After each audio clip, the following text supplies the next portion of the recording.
Today let us consider an example on helical gears. So here we have an example.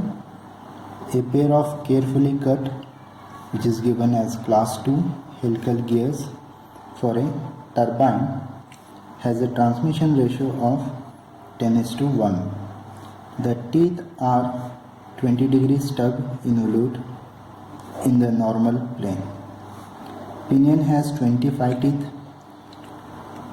and rotates at 500 rpm. Material for pinion and gear is 0.4% carbon steel untreated. Determine the module in normal plane, diametral plane and face width of the gears.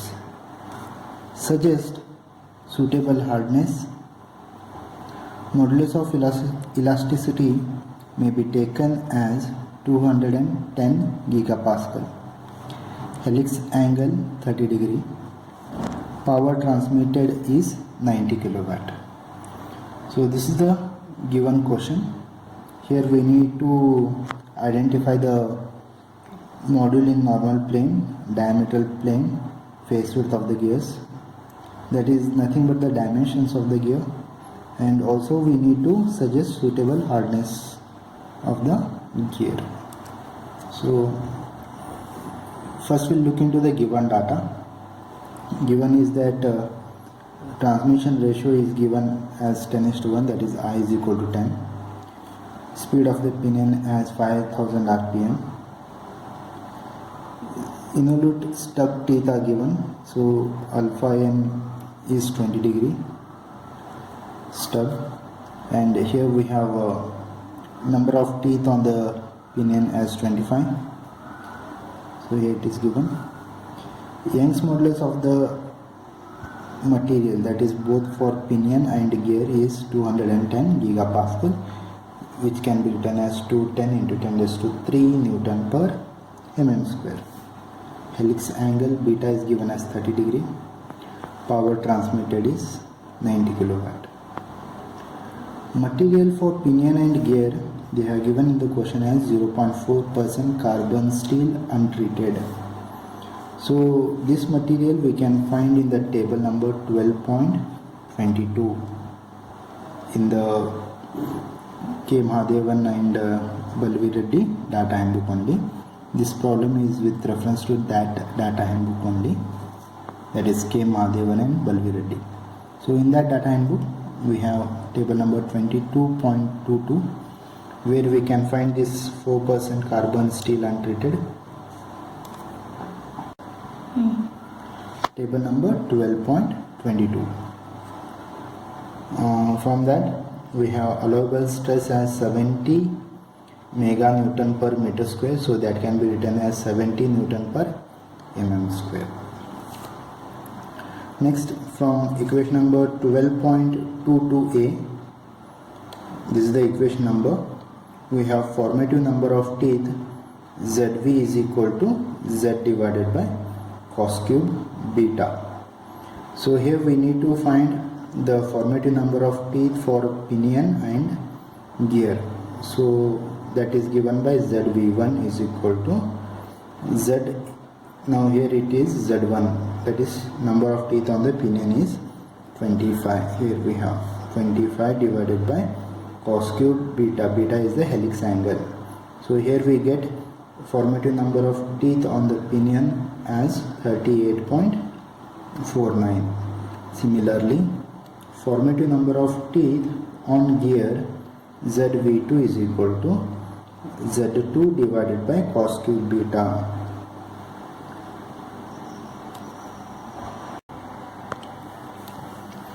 Zv2 as 384.9. Here Zv2, to substitute the value of Z2, we know that Z2 is equal to I into Z1. So I is 10, Z1 is 25, so it is 250. The value of Z2 is 250, so 250 divided by cos cube 30, you will get it as 384.9. Next, from Lewis form factor equation, that is from equation number 12.5e, for 20 degrees stub we have y, that is Lewis form factor y is equal to 0.175 minus 0.95 divided by z. Okay, here z means for pinion it is zv1, for gear it is zv2. So Lewis form factor for pinion y1 is equal to 0.175 minus 0.95 divided by zv1 as 38.49. we have to substitute, and we'll get Lewis form factor for pinion as 0.15. Similarly, for gear, the Lewis form factor y2 is 0.172. Here the value of z is substituted as zv2. So here we get y2 as 0.172. The next step is to identify the weaker member between pinion and gear. So here we have sigma 1 into y1, where sigma 1 is the allowable stress for the pinion material, and we have to remember that here in this problem the material for pinion and gear are same. So sigma 1 into y1, so 70 into 0.15, you will get it as 10.5 Newton per mm square. Similarly, sigma 2 into y2, that is 70 into 0.172, will get 12.04 Newton per mm square. So among these two, the pinion is the having a less value, therefore we can say pinion is the weaker member, that is sigma 1 y1 is less than sigma 2 y2, therefore pinion is weaker member. Therefore design should be based on the pinion. So let us start with the design procedure. The tangential tooth load equation, we have Ft is equal to 9.55 into 10 raised to 6 into power n divided by speed into pitch circle radius, and for that we multiply the service factor. So this equation is from equation number 3.3a. Here the pitch circle radius of the pinion is to be considered. Since the design is based on the pinion, so R becomes R1 and N becomes N1. So pitch circle radius of the pinion R1 is given by R1 is equal to D1 by 2.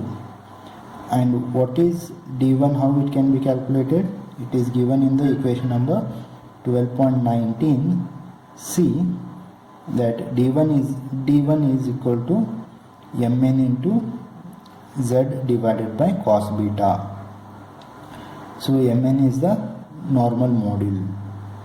So substituting D1 in this equation, here we get this equation, and substituting the parameters in this equation, we don't know the value of the normal module, we'll keep it as it is.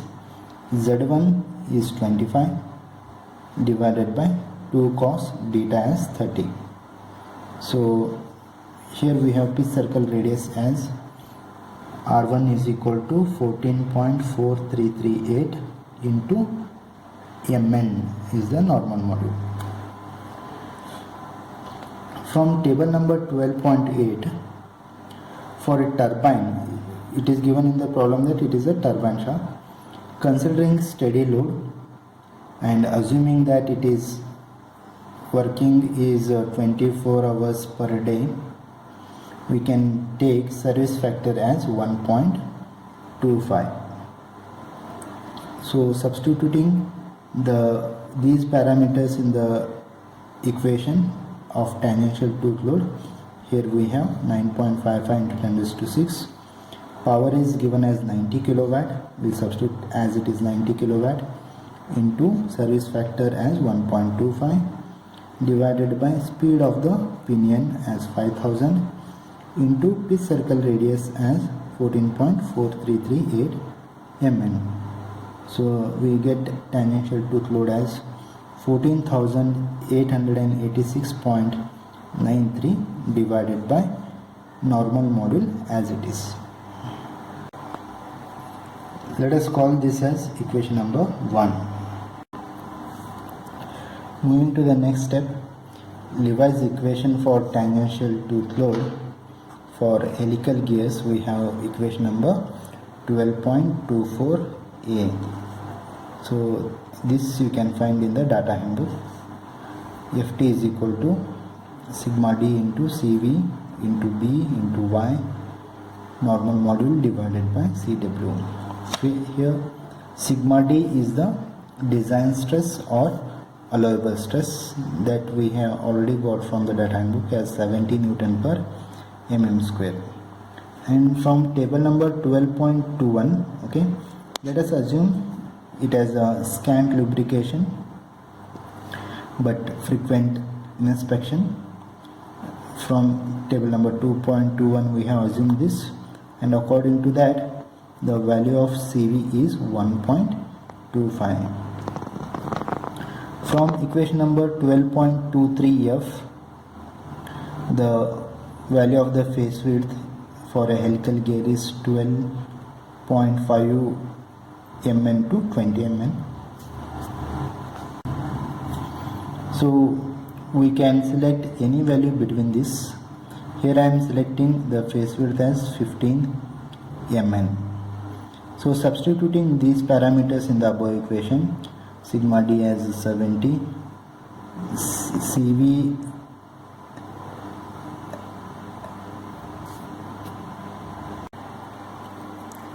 so value of Cv will keep it as it is. Actually from table number 12.21, this is the value of Cw. Value of Cw will get it as 1.25, not the value of Cv, it is the Cw. So design stress or the allowable stress is 70, and Cv will keep it as it is.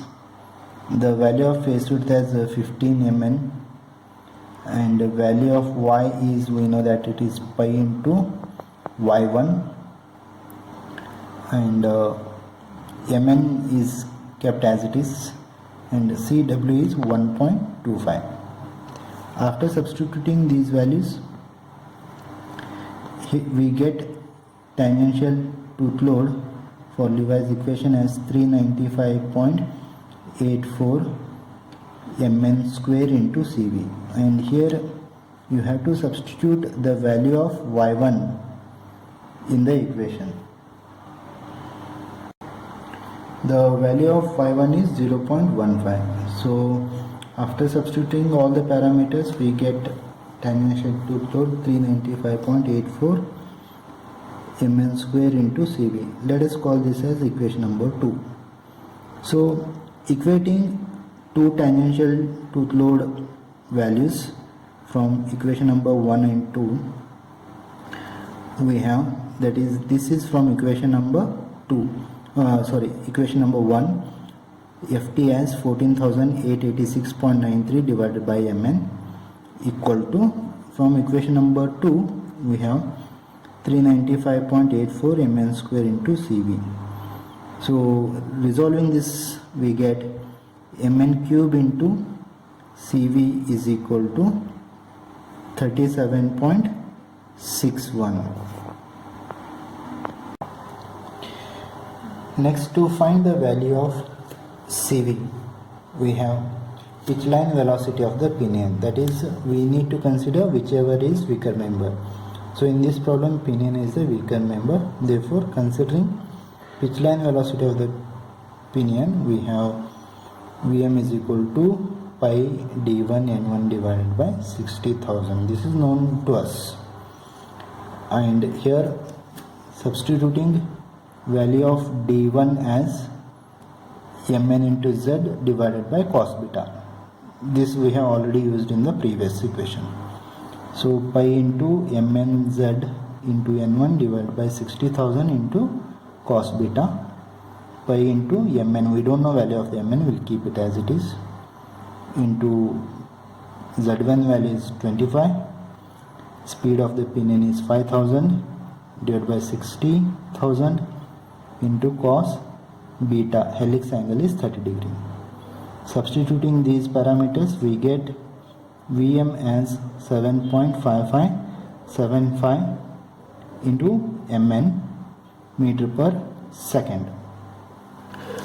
Now let us assume the value of Mn, that is normal model. For trial 1, let us consider Mn as 4. So we can select this standard value of model from table number 12.2. So selecting Mn as 4, we can get the value of Vm as 30.23 meter per second. So from the data handbook, for precision gears with Vm greater than 20 meter per second, what we have calculated is more than 20 meter per second for the value of Vm. So according to that, we have Cv is equal to 5.55 divided by 5.55 plus root of Vm, that is from equation number 12.25d. Substituting the value of Vm, we get Cv as 0.5023.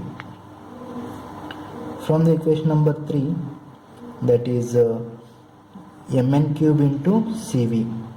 So Mn we have assumed as 4 into Cv, here we have, should be greater than or equal to 37.61, that is from equation number 3. Since this value is less than 37.61, therefore whatever the Mn we have selected as 4 is not suitable.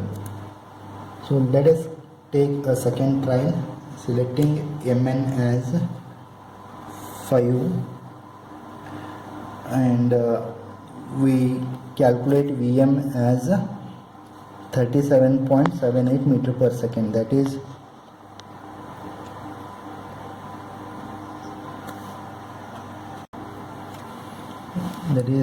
Vm is equal to 7.5575 into Mn. So here Mn is considered as 5, so we get Vm as 37.78 meter per second. And from equation number 12.25d, that is when Vm is greater than 20 meter per second, we have again Cv as 5.55 divided by 5.55 plus root of Vm. Substituting value of Vm as 37.78, we get value of Cv as 0.4745. Now from equation number 3, we have Mn cube into Cv should be greater than or equal to 37.61. So substituting Mn as 5 and Cv as 0.4745, we get 59.31, which is greater than 37.61. Hence we can say the suitable value of Mn is 5 mm. The next part of the problem we'll see in the next video.